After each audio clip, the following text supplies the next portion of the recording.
New York is celebrated as a world-class city, but its primary airport doesn't share that same acclaim. Emergency crews surrounded a plane at JFK this afternoon. Evacuated because of a water main break. JFK is the worst airport in the country when it comes to dealing with luggage. Once a leading airport in the nation, John F. Kennedy Airport has seen its reputation decline. With outdated facilities, frequent delays, and a confusing layout, it has garnered a turbulent reputation among travelers. However, this is all about to change. New York's busiest airport is undergoing a massive $19 billion transformation. With updated amenities, expanded spaces, and a brand new terminal, JFK is set to soar to new heights. Sit back, relax, and join us as we explore how this New York aviation hub plans to reclaim its world-class status. Originally known as Idlewild Airport, John F. Kennedy Airport was constructed in 1948 to alleviate congestion at LaGuardia. It opened with 6 runways and 5 architecturally stunning terminals.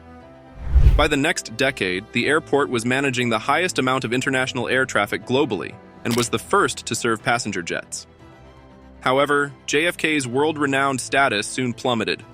With rising demand and a terminal layout from the pre-jet age, it struggled to keep up. Today, accommodating over 55 million annual passengers, JFK remains one of the busiest airports in the country. Yet, it consistently ranks among the worst hubs due to significant delays, its fragmented layout, and challenging accessibility from the city. Unlike most airports, where terminals are controlled by the airport's owner or operator and are centrally connected, JFK is different. Instead, JFK had 6 disconnected terminals, 5 of which are currently active, each managed by individual airlines. This setup complicates layover transfers for passengers, as airlines cannot divert to different terminals, with each only accepting planes from their respective owners. Additionally, as terminals have been rebuilt or demolished over the years, they are still numbered 1 through 8, but with some numbers missing. This adds to the confusion for travelers, making navigation even more challenging. So, it's not surprising that what was once regarded as a top airport among pilots and passengers now fills travelers with dread. With a projected 100 million annual passengers by 2050, far beyond its initial capacity, city officials finally decided to act. JFK has been outdated all of my life. We are losing the development race. Either you are building and you are creating, or you are getting left behind. The plan includes revamping the terminals and improving the roadway and transit systems between them. At the heart of the project is the new Terminal 1. With 23 gates and 2.5 million square feet, it will be nearly the size of LaGuardia's 2 new terminals combined, making it JFK's largest terminal. The $9.5 billion project will feature a new departures, arrivals, and customs hall, along with public spaces, amenities, and state-of-the-art technology. Large open areas filled with natural light will be a welcome change for passengers accustomed to the current dark and dreary terminals.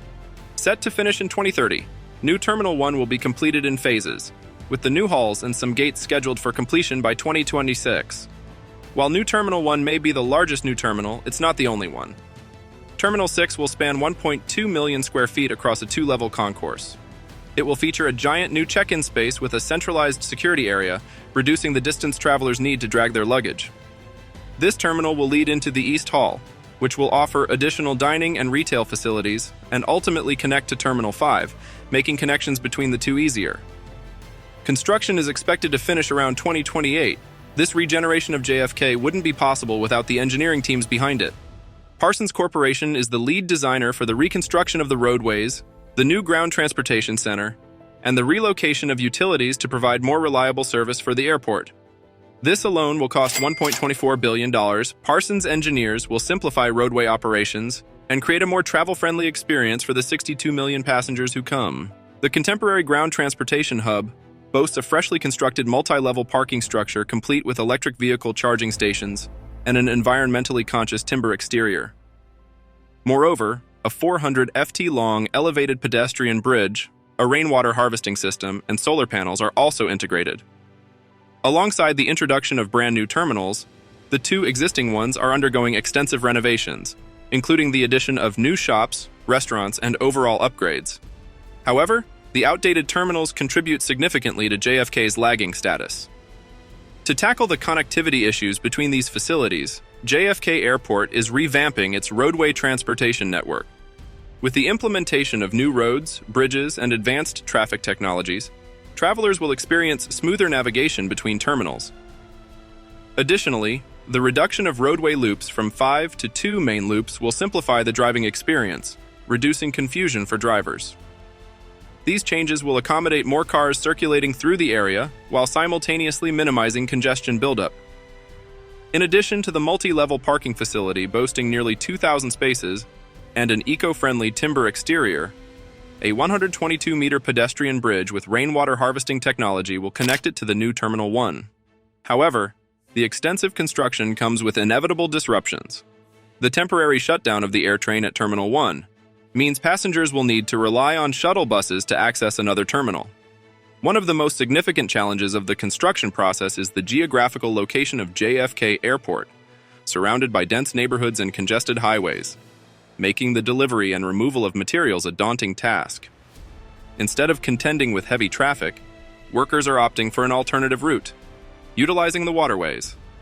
Barges loaded with rocks and sand will traverse back and forth, sourced as far as the New York Catskills, 40 kilometers north, towed by tugboats. They'll travel down the Hudson River and across the bay to a makeshift dock, utilizing temporary floating platforms on the western side of the airport. City officials estimate that this alternative method could eliminate up to 300,000 round-trip truck journeys throughout the project's duration. Just one barge alone equals the equivalent of 200 truckloads. With fewer vehicles on the road, the project contributes to reduced traffic congestion and pollution. The alternative transportation method can indeed be unpredictable. According to a report by the New York Times, a storm delayed one tugboat from reaching the dock due to massive swells in the surrounding bay. To address the massive concrete needs of the project, the city is constructing its own concrete plant expected to produce approximately 550,000 square meters of concrete, equivalent to filling about 218 Olympic swimming pools. While concrete production isn't environmentally friendly, officials aim to mitigate its impact by locating production on-site, facilitating easier reuse of materials to reduce the overall carbon footprint. Once renowned among travelers and pilots, JFK has struggled to keep up with increased demand as it has grown busier. Like many other New York City airports, JFK is undergoing a massive overhaul to maintain its status as a world-class airport. While such projects may initially be considered top-notch, failure to continue updating them risks falling behind. Therefore, it's crucial to prioritize upgrades to avoid unfavorable outcomes. Fortunately, New York has recognized this need and is taking steps to address it before it becomes a more significant issue. Make sure you're subscribed to the channel.